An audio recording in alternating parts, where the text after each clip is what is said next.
كيف ما تشوفوا دابا غندوزو ليه ملف ديال القنوات ديال بعض لي ساتيليت.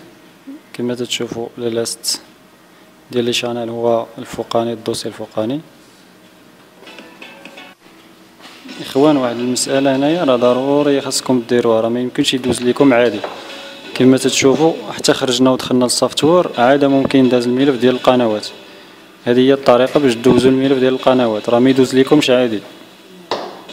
كما تشوفوا داز بسلاسه دابا.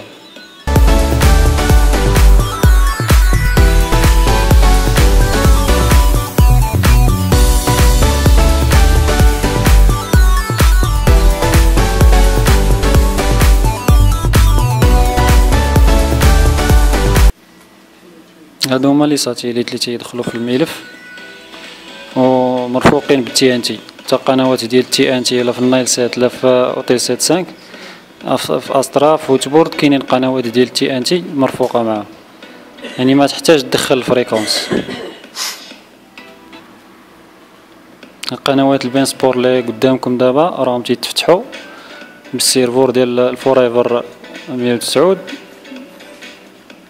وهنا كاين حتى القنوات ديال التي ان تي، فهما في هذا القمر هذا تيجيبوا الشامبيونز ليغا.